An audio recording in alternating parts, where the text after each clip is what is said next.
Well, hello everybody. Welcome back for chapter 25.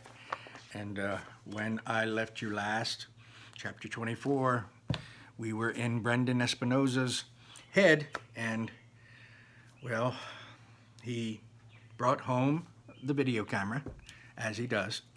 He always keeps one. He told us, in case, you never know. There could be something happening at home, and he wants to have a camera so he can video it. Anyway, he got an idea for a new video to spark interest with the video club, because everybody's kind of down and out and no ideas, and the whole thing with Chase and the whole thing with Joel and the whole thing with the fire extinguishers anyway, he gets ready to tape, and when he goes to turn on the video camera, it doesn't turn on. There's a light blinking saying that the memory's full. We know what happened. He plays it back, and it's the whole video of that day with Aaron and Bear breaking into the music room, squirting everything down with the fire extinguisher foam. And Brendan can see that Chase, first of all, there was no fire, there was no smoke, there was no fire. Second of all, Chase was surprised by the whole thing. Chase hitting Aaron with the fire extinguisher was indeed an accident. So at the end of chapter 24, he texts Shoshana, he texts Joel, and Chase to bring them all together. His text said, "Come to my house tomorrow morning, 10 a.m. I got to show you something." He even texted Kimberly, because Kimberly left the video club because Chase is no longer there. And yeah, Kimberly's a bit of a schmuck, but Brendan's still in love with her. So he texted her too. So chapter 25 is Chase Ambrose. Oh, I'm very excited. I want to get this right. Here we go. There's something important you have to see. I stare at Brendan's text on my phone. What's this big deal he needs to show me? Probably nothing.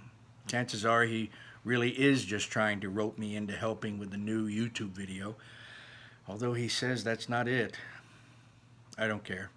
The fact that he texted me at all is something. I haven't heard a peep from any of the video club kids since that day in the music room. Who can blame them? They all heard how I lied about the electrical fire, and they don't even know about the really bad thing I did.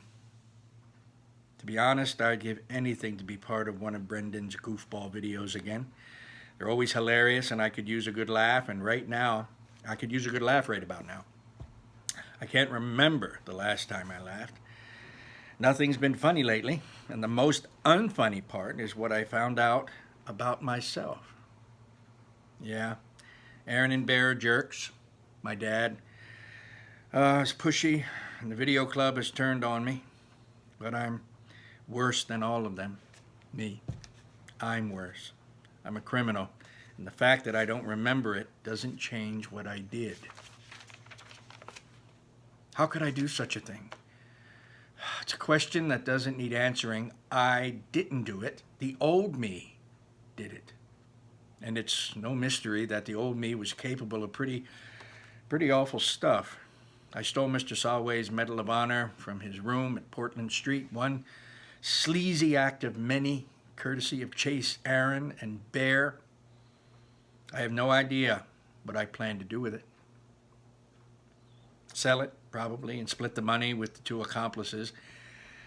But that little plan went sour when I stashed it somewhere and then went and got amnesia. Couldn't remember my hiding place. No wonder Aaron and Bear were so suspicious of me. They thought I was holding out on them so I could keep the profit for myself. And the worst part is that I can't even give the medal back to Mr. Solway because I absolutely have no idea what I did with it. And I don't know how to find it. Everybody makes mistakes. We know that. The best people in the world make mistakes. And, minor mistakes, big mistakes, horrible mistakes. But the thing is, we can fix them. We can make amends. someone who did something wrong, made a mistake, and feels bad for it, feels that remorse. It shows. It's a sign. It's you're a good person. You have it within you to make it right. You have it within you to make amends, to say you're sorry and genuinely mean it. Chase, I think, is so sorry for everything. And, he's gotten himself in some hot water with the lie about the, going along with Aaron and Bear. But at the same time, he isn't the old Chase. He isn't that kid anymore. That kid had layers and layers of life, terrible things kind of strapped to him. And instead of, reaching deep into the core of who Chase really was before the accident, he just took the easy road and did what he wanted to do. He hurt other people. He thought it was funny. He did these things, terrible things. And now things like that are unthinkable to him because all of those layers are gone. Maybe it'll come back to me in bits and pieces like some of my past have. But when? It could take years. What if Mr. Sawway dies in the meantime? It's possible. How will I ever make it right? It's funny. The idea of going back to Brendan's house stings, even though I've only been there once before. When I had the accident, I never longed for my life, old life, because I couldn't remember it. But my new old life, video club and my new friends, losing that hurts a lot. Since this time, I know what I'm missing. And it hurts twice as much because of how quick those guys were to turn against me. Maybe that means we were never really friends, even though I thought we were. My partnership with Shoshana felt that way for sure.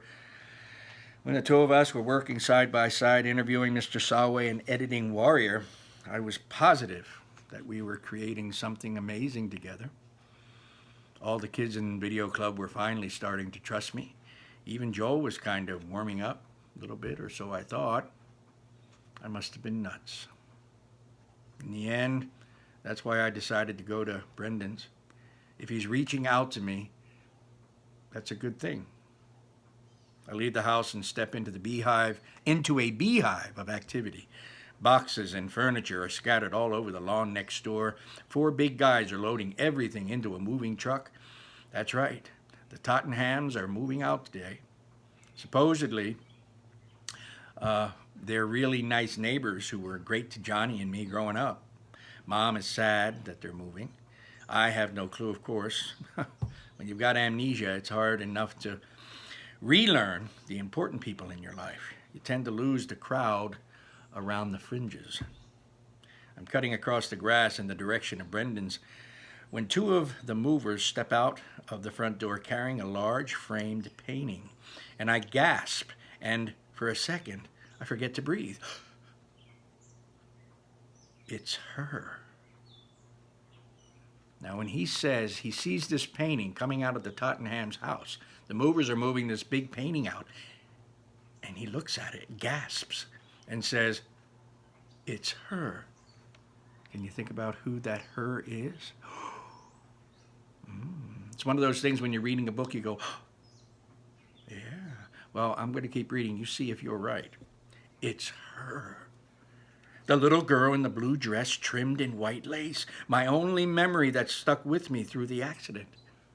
Were you thinking of that? I was too. I think about the hours I spent agonizing over that image, where it came from, and whether I might have hallucinated the whole thing, but no. There she is, the same red ribbon in her blonde hair. I see details that aren't in my memory, like she's standing in a garden surrounded by flowers. There's a little watering can in her hand. I didn't imagine her at all. I remembered her from the painting in my neighbor's house. I run over to Mrs. Tottenham, who is wringing her hands over the handling of a carton marked super fragile. That painting, I exclaim, my voice hoarse. Did you ever show it to me? Oh, hello, Chase, she chuckles. Oh, that's just a reproduction, of course. An original Renoir. would be worth tens of millions of dollars. Yeah, okay, I say breathlessly, but why do I know it? Did I ever see it in your place? Oh, I don't think so, dear, she tells me. It was hanging in the upstairs solarium. I follow her pointing finger to the glassed-in sunroom on the second floor of the house. So I didn't see it. But I did. How else could that be the only image to make the trip through my shattered memory? I had to have seen it. My eyes travel from the Tottenham home to ours next door. Could I have looked inside their solarium from one of the upstairs windows? No way. Now you know where this is going, I think. He spent a lot of time out on that roof. Yeah, the last time he fell. And, well, maybe not the last time. The last time he tried it out. The time before that with the accident. But before that, he was out on that roof a lot. So maybe on the roof he could see in there. Could I have looked inside their solarium from one of the upstairs windows? No way. The entrance to our house is around the corner facing away from theirs. Our dormer is in the front. That sunroom faces nothing but a chimney and some sloped shingles. The only way to see that painting from our place would be to climb to the top of our roof and peer over the peak down into the huge glass window. And suddenly, I just know. I run back inside, tear up the stairs to my bedroom, and step out onto the perch that was so much a part of my life. I start to climb, my rubber-soled sneakers clinging to the rough shingles. The dormer, which houses my room, is beside me, but that leaves a sloped path about 3 feet wide leading straight up to the top. As comfortable as I am on the section of roof outside my window, the steep slog to the peak is another ballgame. The grade is sharp, and the higher I go, the clearer the image of exactly what must have happened over the summer becomes, and how far I must have fallen. The ground seems so distant it should be another zip code. I'm amazed I didn't dash my brains out on the grass. I get on my hands and knees, and my ascent becomes a crawl. And I feel a little more secure this way, down on my hands and knees, especially as I near the apex, where I can use my right arm to cling to the dormer. I'm pretty scared, but I'm even more determined to get up there. For me to remember the little girl in blue, she must have been the last thing I saw before the accident. That makes sense, since the roof is the only place I could have seen her from. Can't explain it, but I'm positive the key to what happened to me lies a few feet ahead. This isn't the roof where he sat and chilled for probably years, and evidently this isn't where he fell from. Where he's going now is a place that he isn't used to going. Well, maybe, or maybe not, but it's a place that's kind of scary. He's kind of going, walking up and then crawling up, and as he's going up, it's getting higher and higher. So evidently there is something up there. He remembers seeing that painting. I wonder what could be up there. I wonder if, I'm thinking, there could be something up there, maybe something he stashed. I can't explain it, but I'm positive the key to what happened to me lies a few feet ahead. I stretch out my arm to get a grip on the top A-frame, and I haul myself up to gaze down at the Tottenham's house.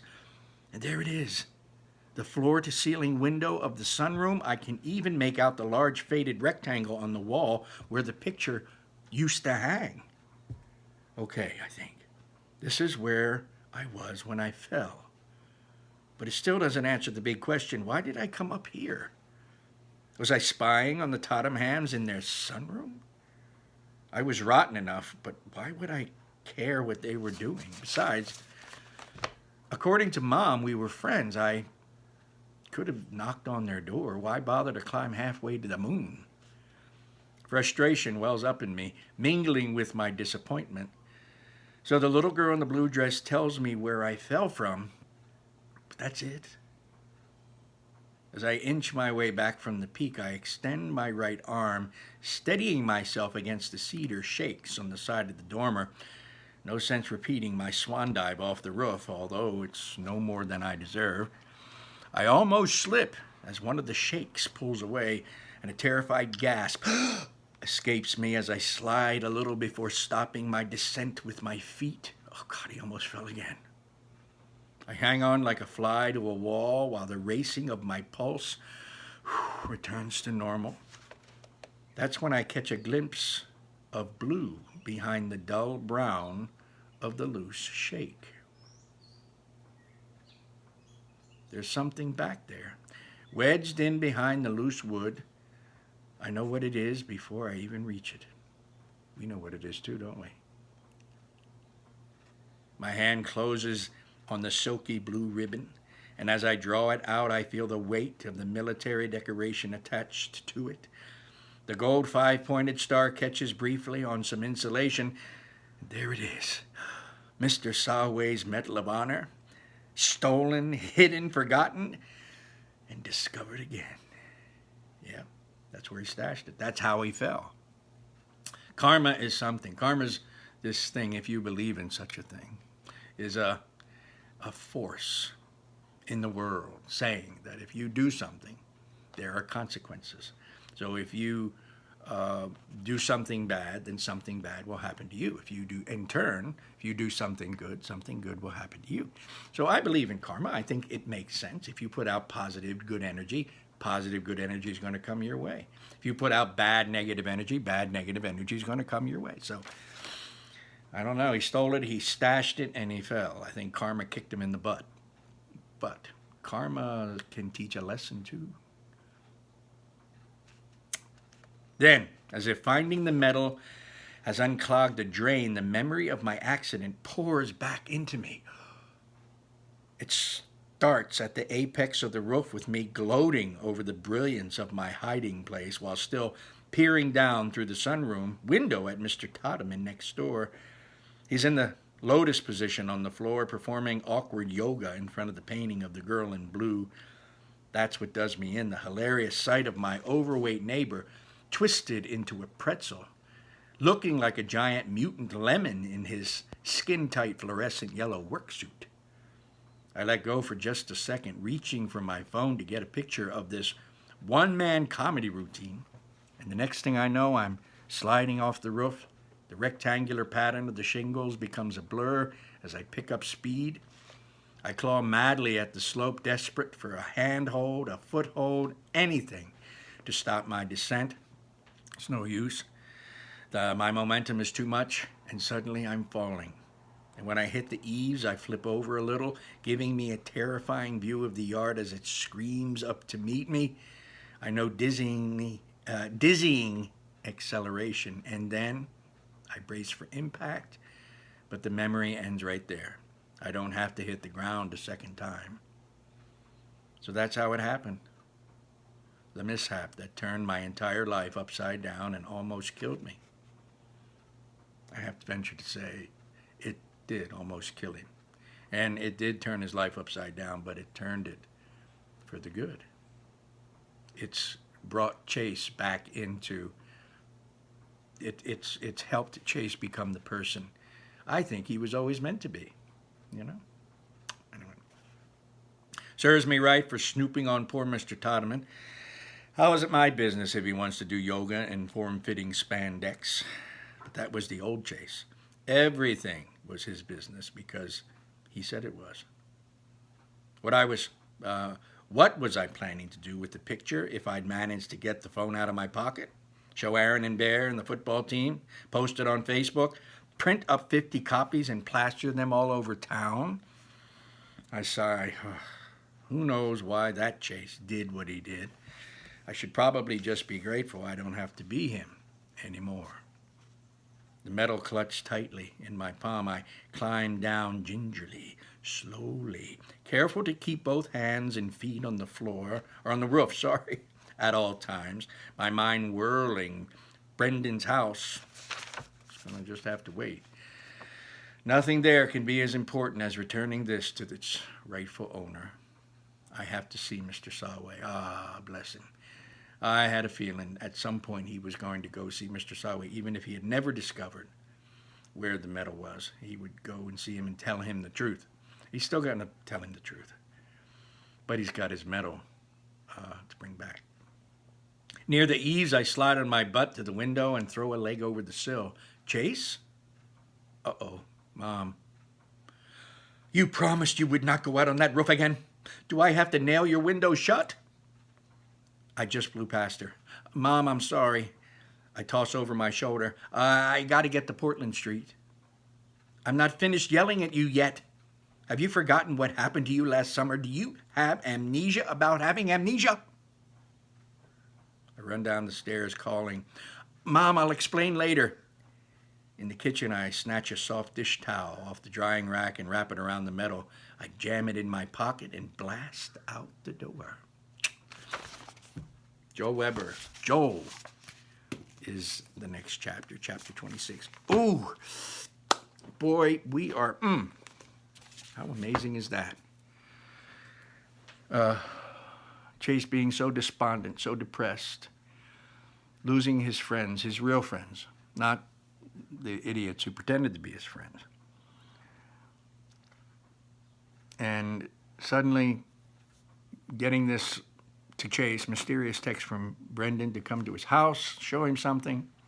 He goes out on the roof, or he sees the girl in blue with, the white and the red ribbon, and he sees where it is. He goes up on this treacherous part of the roof.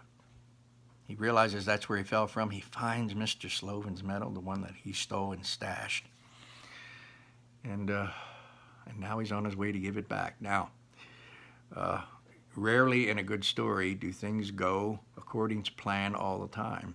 So it seems easy enough to get it back to Portland Street and get it back and explain everything to Mr. Slovin, and then even get himself over to Brendan's when he's done. That would be the easy way. Rarely do stories, again, as I've said, have go that easy. Now, he may very well get to Mr. Slovin, and that'll be great, but I have a feeling the way good books move, something's going to happen between his house and Portland Street. He may very well get there, and the two idiots are there. I don't want to say doing their community service, because they're just there. I don't know. We'll see. So I can't wait to come back to read about Joel in the next chapter. And the chapter 27 is Aaron. Can't wait. I may very well have to do this, read another chapter today later, just because I can't wait to get there. Take care. Good to see you. Come back for chapter 26.